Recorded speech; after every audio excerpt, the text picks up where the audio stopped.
Bismillahirrahmanirrahim. Assalamualaikum warahmatullahi wabarakatuh. Hamdan wa syukran lillah, la hawla wa la quwwata illa billah. Asyhadu an la ilaha illallah wahdahu la syarikalah wa asyhadu anna Muhammadan abduhu wa rasuluhu la nabiyya ba'da. Shalatu wassalamu ala sayyidil anbiya'i wal mursalin Muhammadin wa alihi wa sahbihi wasallam, amma ba'du. Sahabat sejati yang Allah muliakan, siang ini saya ingin berbagi cerita tentang dua orang hamba, dua orang abdi tepatnya, yang mengabdi pada sebuah kerajaan yang besar, rajanya yang sangat bijaksana. Sebut saja yang satu namanya Abid, yang kedua namanya Abud. Si Abid adalah pengabdi istana, tugasnya sebagai tukang kebun yang biasa membersihkan dan merawat tanaman yang ada di lingkungan istana. Sementara si Abud ini adalah seorang pejabat teras di kerajaan tersebut. Si Abid merupakan abdi yang sangat rajin. Setiap pagi dia selalu melaksanakan tugasnya dengan penuh tanggung jawab, dengan kesungguhan, kemudian juga pekerjaannya rapih, sehingga kemudian kinerja Abid ini mendapat perhatian dari sang raja yang bijak. Sebagai apresiasi dari sang raja, Abid kemudian dinaikkan derajatnya dari tukang kebun menjadi abdi di dalam istana. Singkat cerita, Abid sekarang sudah menjadi bagian dari lingkaran kerajaan di sekitar raja, dan hal ini tentu mengundang rasa hasud, rasa iri dari si Abud yang merasa bahwa si Abid berbeda kasta dengan dirinya. Abid hanyalah seorang tukang kebun, sementara si Abud merasa bahwa dirinya adalah seorang bangsawan. Karena sifat iri dan dengki inilah kemudian si Abud berusaha menghasut sang raja dengan mencari celah keburukan si Abid untuk dijadikan bahan untuk menjatuhkan si Abid. Si Abud bercerita ke sang raja bahwa kenapa raja tiba-tiba mengangkat derajat si Abud itu tidak lain karena perbuatan Abid yang mengguna-gunai atau menggunakan ilmu pengasihan sehingga raja terpengaruh dan kemudian mengangkat si Abid menjadi abdi dalam. Si raja tidak begitu saja percaya dengan apa yang diceritakan si Abud. Akhirnya raja minta bukti bahwa bagaimana caranya Abud memelet atau mengguna-gunai sang raja. Si Abud menceritakan bahwa setiap hari di antara pukul 8 sampai pukul 10 Abid selalu masuk ke kamarnya, mengunci pintu dari dalam. Entah apa yang dilakukannya, itu yang dijadikan bahan oleh si Abud untuk menuduh si Abid melakukan sesuatu yang tidak semestinya. Akhirnya dengan izin raja, si Abud mencoba memata-matai Abid apa yang dilakukannya di dalam kamar, sehingga 2 jam itu tidak melakukan aktivitas apapun, tidak keluar dari kamarnya. Dan singkat cerita, si Abud melihat apa yang dilakukan di dalam kamar oleh si Abid selama ini, dan ternyata yang dilakukan Abid di dalam kamarnya tidak lain adalah sholat duha. Jadi ketika diintip oleh si Abud dan beberapa pejabat istana, si Abid di periode tersebut melepas semua baju kebesaran yang diberikan oleh raja. Kemudian dia mengganti pakaian yang biasa dia gunakan sehari-hari. Kemudian dia bermunajat kepada Allah, "Ya Allah, saya lepaskan pakaian kebesaran ini karena ini saya tidak mau kemudian baju kebesaran ini menghalangi kedekatan saya denganmu.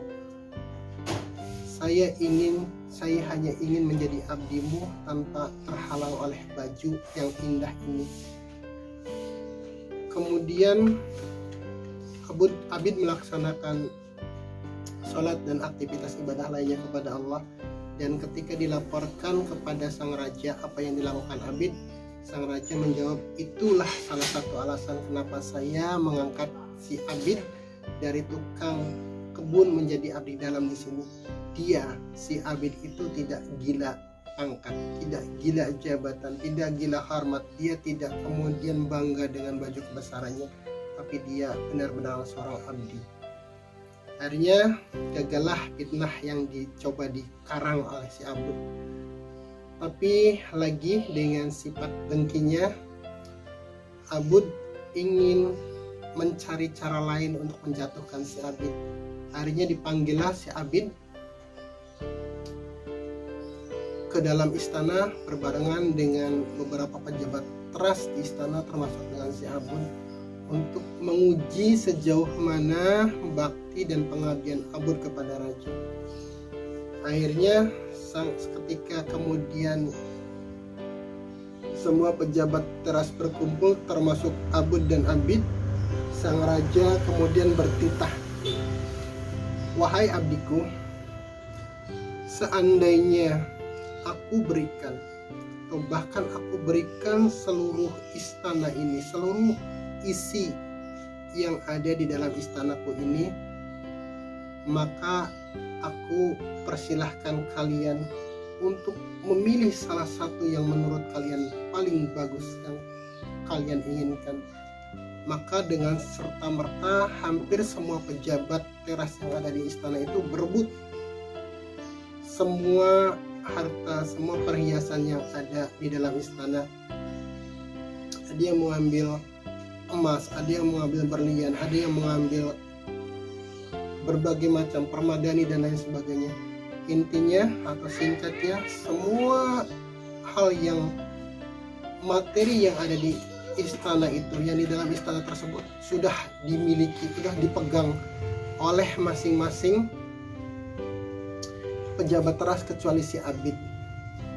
Akhirnya sang raja bertanya, wahai Abid, aku sudah menyuruhmu untuk memegang satu benda di dalam istana ini yang kalau itu dalam peganganmu akan menjadi milikmu. Kenapa kamu tidak lakukan itu? Demikian tanya sang raja. Si Abid balik bertanya, wahai tuanku, apakah yang tuanku ucapkan itu benar? Benar, aku benar berkata seperti itu. Apa yang kalian pegang itu akan menjadi milik kalian. Maka dengan santun, dengan hormat, si Abid mendekat kepada sang raja, yang mulia, perkenankan saya memegang paduka. Sang raja heran, dan semua orang yang ada hadir di situ heran, kenapa Abid tidak memilih benda-benda yang berharga yang ada di dalam istana, tapi dia justru minta izin untuk memegang sang raja saja. Sang raja bertanya, kenapa kamu ingin memegang saya? Abid kemudian menjelaskan, wahai sang raja, semua harta, semua benda, semua perhiasan yang ada di istana ini adalah milik paduka. Ketika saya megang paduka, artinya saya sudah memiliki segalanya. Saya sudah memiliki emas, saya sudah memiliki permata, saya sudah memiliki perhiasan, karena semuanya jadi milik paduka. Jadi saya tidak akan memilih salah satunya, saya hanya ingin memilih paduka. Betapa terkejut sang raja dengan jawaban si Abid, begitupun dengan pejabat lainnya. Itulah kenapa saya memilih Abid. Dia arif, dia bijaksana, dan dia tahu bahwa semua harta yang ada di sini adalah milik saya, dan dia cukup memilih saya sebagai pemiliknya, yang artinya dia memiliki semua harta yang ada di dalam istana ini. Itu yang kedua. Jadi lagi tipu daya yang dilancarkan Abud dan teman-temannya gagal, dan Abid mendapatkan apresiasi dan penghargaan yang sangat tinggi dari sang raja karena kearifannya. Yang ketiga, sang raja kemudian menguji lagi semua abdinya.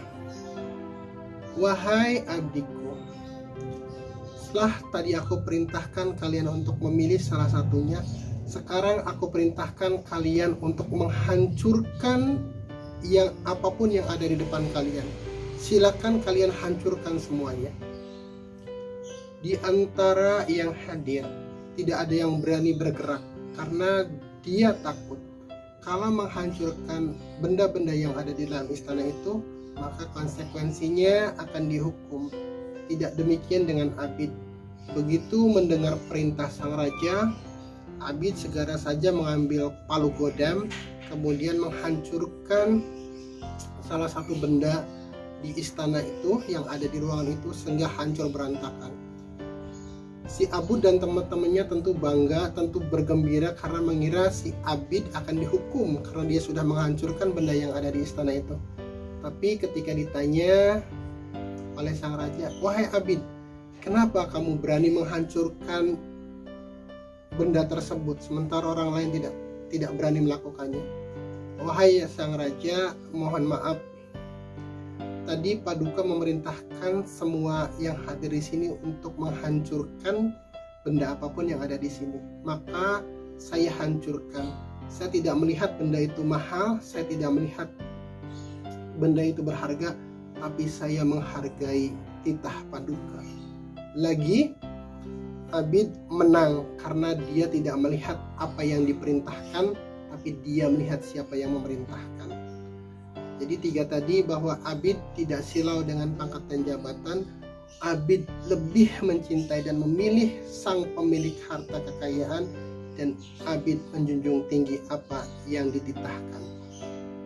Itu sebuah analogi bagi kita. Kebanyakan kita akan memilih untuk bangga diri dengan harta, jabatan, dan pangkat kita. Kebanyakan kita akan memilih materi, memilih harta kekayaan, memilih emas permata, memilih yang nampak di kita daripada kita memilih pemiliknya, yaitu Allah. Kita kalau ditawari mau mobil atau mau apa, pasti kita memilih mobil. Kita lupa siapa yang memiliki mobil itu, siapa yang memiliki harta itu, siapa memiliki emas itu, Allah. Dan itu yang dicontohkan oleh si Abid. Ketika Abid memilih sang raja, artinya dia sudah memiliki semuanya. Pun ketika kita sudah memilih Allah, artinya kita sudah memiliki dunia wal akhirah. Karena dunia wal akhirah adalah pemilik Allah, yang dimiliki oleh Allah. Maka ketika kita sudah berpegang kepada Allah, dunia akan menjadi milik kita, harta akan menjadi kita, pun insya Allah akhirat akan menjadi milik kita. Yang ketiga, kita kadang memilih bertanya, kenapa ini perintahnya seperti ini, kenapa ini harus begini, tidak masuk akal, tidak logis, tidak ada dalilnya dan lain sebagainya. Kemudian kita memilih untuk step menurut pikiran kita bahwa perintah itu tidak masuk akal dan tidak harus saya lakukan. Tapi Abid sekali lagi mencontohkan, dia tidak melihat apa yang diperintahkan, tapi dia menjunjung tinggi perintah dari yang memerintahkan, yaitu raja.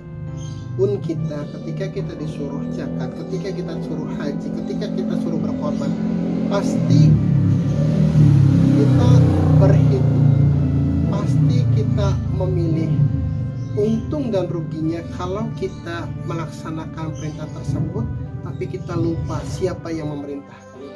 Tidak ada satupun perintah Allah yang akan merugikan kita. Maka seyogianya apa yang dilakukan Abid pun kita lakukan. Jangan lihat perintahnya, tapi lihat yang siapa yang memerintahkan. Jangan hanya senang materinya, senang pemberinya, tapi lupa siapa pemberinya. Jangan lupa hanya gila hormat, tapi lupa siapa yang memberi kehormatan itu. Sebuah kisah, sebuah renungan yang sangat menarik untuk kita tapakuri, bahwa Abid ada sebuah figur, sebuah contoh, sebuah teladan yang bisa kita tapakuri, kita aplikasikan dalam kehidupannya. Jangan gila hormat, pilih siapa yang memberikan kenikmatan materi dan isinya, kemudian siapa yang memerintahkan. Jangan kebalik, hanya bangga dengan atribut dunia, kemudian lebih mencintai pemberiannya dengan melupakan pemberinya, dan lebih menghargai harta, lebih menghargai materi daripada siapa yang memerintahkannya. Itulah Abid. Abdi dan itulah tugas kita untuk menjadi abdi yang terbaik di mata Allah Subhanahu wa taala. Billahi taufiq wal hidayah. Wassalamualaikum warahmatullahi wabarakatuh.